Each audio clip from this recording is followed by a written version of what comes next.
Hello again and welcome back to Fossilbusters. So we've got three juicy fossils which I want to bust today, all closely related to each other, in fact. First one is, I should spend most of my time on grammar exercises. Oh no, you shouldn't. Definitely not.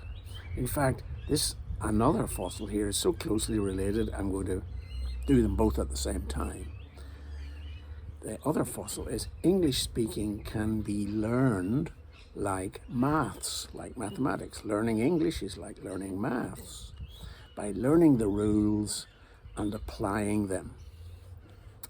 Well, I'm sorry, but that isn't true either. No. So first of all, the grammar exercises. No, you only spend a little time on grammar exercises. Certainly, yes, they will help your writing, but speaking, very little time should you spend on grammar exercises. What you need to do is input. You need input, that is, you need reading, you need writing, and you need listening. You need to listen, you need to use your ear, especially, as well as your eye. So grammar, and indeed vocabulary, is actually learned most efficiently by adults using monolingual learners dictionary. That is English to English dictionary. And that's very important. In fact, it's such a very important topic that I have to spend a whole video on that at some point. But grammar should not be primarily learned by doing grammar exercises from a book in the old-fashioned way. No. You need to use monolingual learners' dictionaries for that, and the same for vocabulary. And of course, as you speak and listen in your daily life, you're also learning grammar and vocabulary subconsciously. So, well, of course, you can accelerate the learning by doing grammar exercises. But the main focus should be on using dictionaries. Right? You learn your grammar through your reading and your listening and using the dictionary. That's the main way, not doing exercises and writing them all down. Now, where does this miserable fossil come from? Well, it comes again from the schools, I'm afraid. And this is actually the fault of governments and the teaching profession itself, because language is a difficult thing to teach and to learn. And when a teacher is faced with the task, well, what do I do today? Then he says, okay, I'll do this. Now, well, how will I know if my students have learned it? Well, what does he do? He decides that he'll give them a grammar exercise, and then he'll ask them to hand in the grammar exercise when they've written it, and then he can mark it, and he can assess it and give you a mark and say, you've done that. Well, yes, you have. But do you know how to use it? Of course not. You haven't been taught how to do that. So basically, you've just been taught with something which is basically very useless in terms of you're actually performing in the language. So this is an ancient custom in schools all over the world. It's still there, some places stronger than others. But I had it myself in my own school. So, right, so no, basically you need to use monolingual learner dictionaries. Now the other one was languages like mathematics, and you learn by learning of rules and applying them. Again, this is not really true for speaking. It's certainly, maybe, possibly true for some parts of writing, yes. But not for speaking. No, as I said, For speaking, yeah, you need speaking practice, but you also need to focus primarily on reading and listening and writing, especially the reading and the listening as input. Now, I'll tell you a story because I like telling stories, and there has to be at least one story in the video. When I used to teach in Brisbane a long time ago in a language college, my new classes of really lovely, charming, highly motivated adults from Asia, and they used to come, and we had, I think, 5-week programs, 5 weeks, and in the first week, you had to settle all the students down and get them happy and so on, and tell them about the course and what you were going to do, and they were all very enthusiastic and desperate to learn English. So I would tell them what we were going to do, and always usually within the first class, if not the second, there'd be someone who would put up their hand and say, Dom or Sir, why do we have to use S in the third person singular when we say eats rather than eat?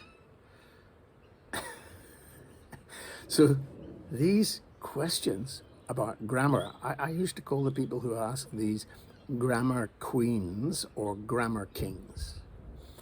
They thought grammar was the basis of all fluency. And of course, it's wrong. It's not the basis of it. Again, for the reason I've just told you, it's overused by teachers because they can mark it and give you a mark and assess them, and then the teacher can give the mark to the boss, and then everybody's happy. So, except nobody's learned how to perform the language. That's the problem with it. So this example of S is a very good one. So I used to say, well, please, I know you like grammar, but please don't keep asking grammar questions because there's no answer to the question. Why? Why do we put an S there? There is no answer. There's no reason. Well, you could say maybe, God did it, or that didn't satisfy a lot of people. And then I suppose the other reason could be,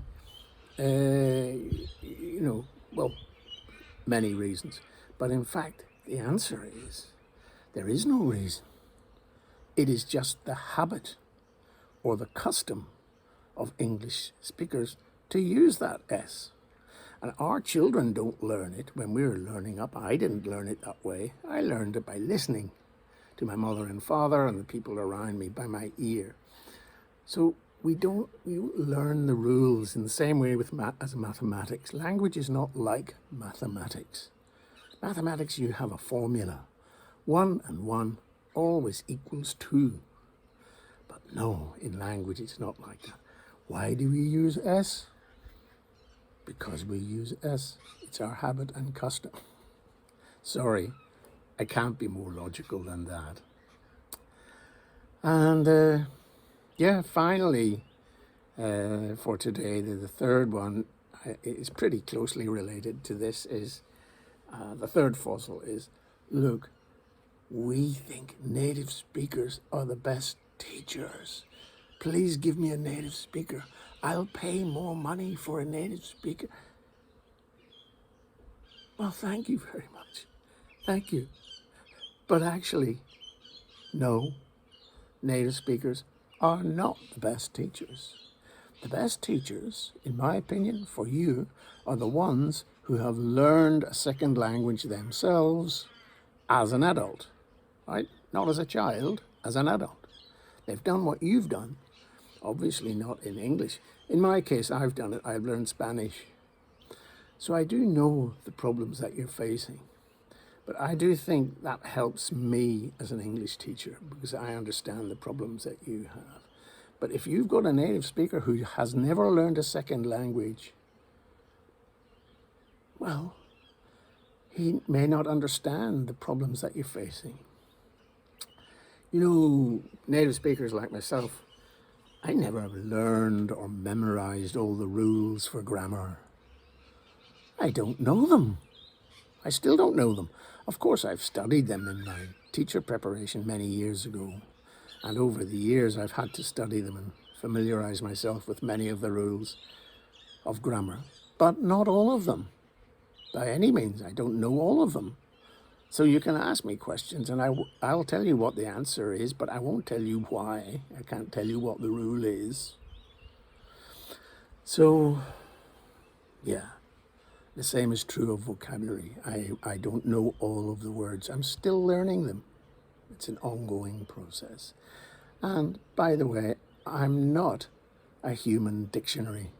It's still believed by many students all over the world that the teacher is like a dictionary, you know, a walking human dictionary for vocabulary and grammar. No, especially native speakers are not like that.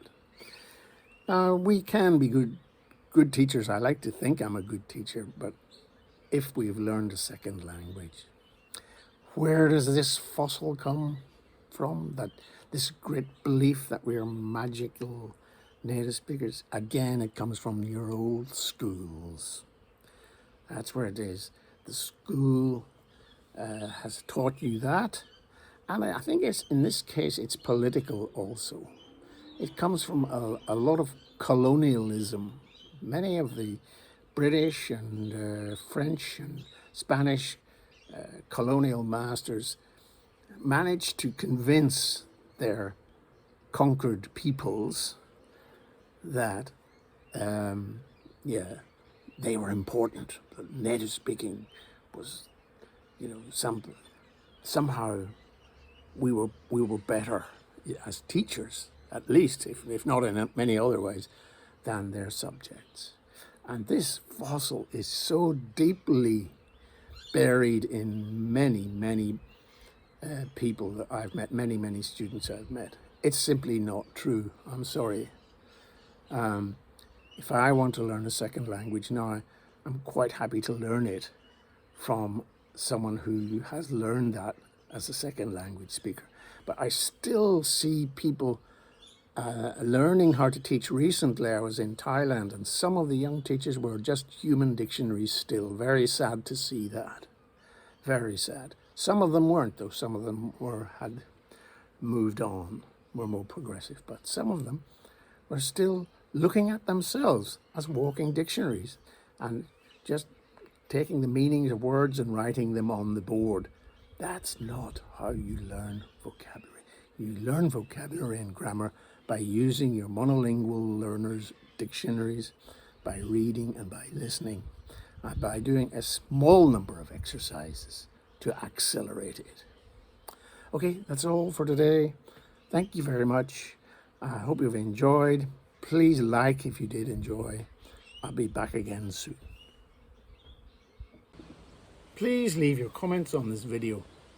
If you want to contact me, you'll find my address in the description below.